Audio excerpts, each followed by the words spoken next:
Hello, everybody. Thank you for watching this video. And this time, I would like to discuss about how to resign to our post as Pollution Control Officer, especially in notifying EMB Regional Office. In DAO 2014-02 or the revised guidelines for Pollution Control Officer accreditation, particularly provision section 9 new PCO in case of resignation or termination. The same approach on the in case of resignation or termination of the services of the PCO, the managing head shall appoint or designate a new PCO.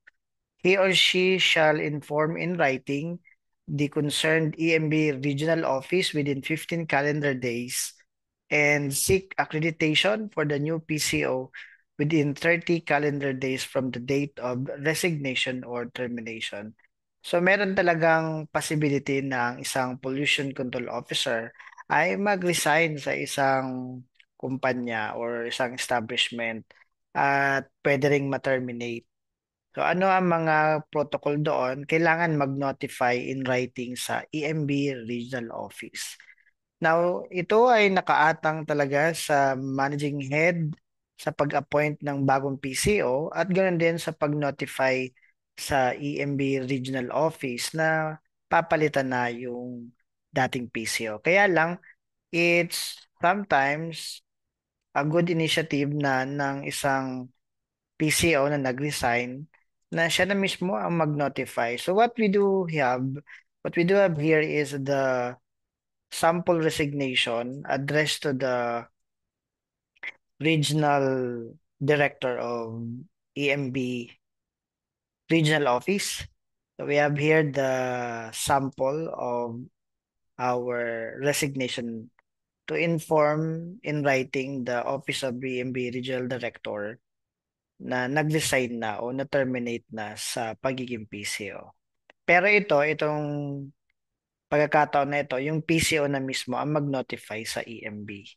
So we have here the date. So for example, December 1, 2024, then the name of regional director. At makikita natin yan, alam naman natin na yan kung sino ito. Ano po? So let us just leave it there.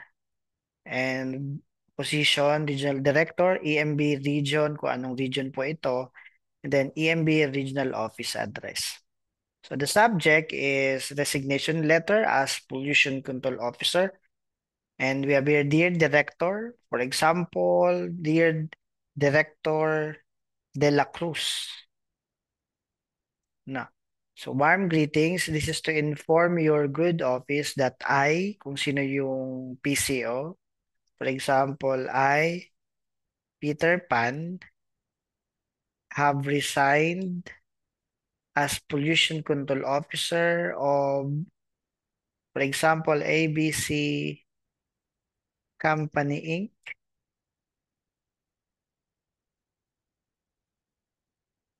Effective this, for example, first day of December 2024.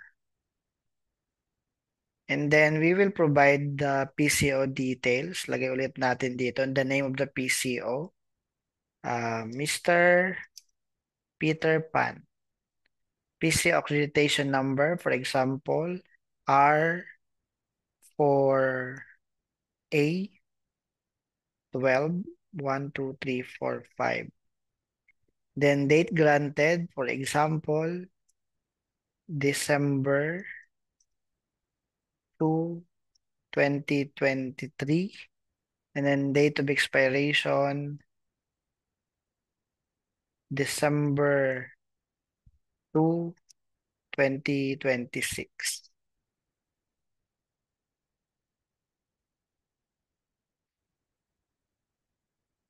And then what is the next statement? This notification was made in conformity with Section 9 of DAO 2014-02 in case of resignation or termination of pollution control officer. Thank you very much. Sincerely, the name of the pollution control officer, for example, Mr. Peter Pan, date signed December 1, 2024.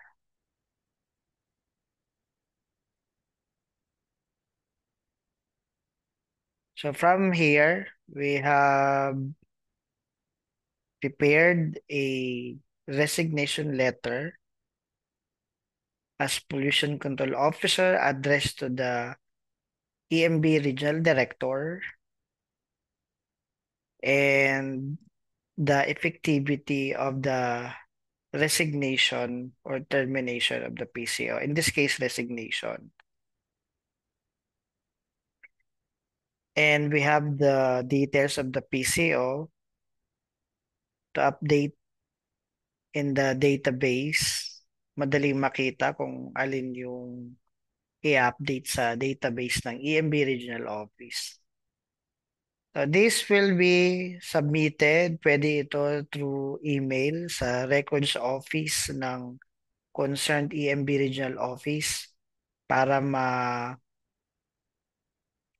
iparating na hindi na siya effective sa ganitong araw, buwan at taon. So yun lamang. I hope may natutunan kayo kung paano gawa ng resignation letter as pollution control officer at paano mag-notify sa EMB through records office to email. O kung gusto natin, dali na lang natin personally sa opisina ng EMB Regional Office. Thank you very much and mabuhay tayong lahat and God bless us all.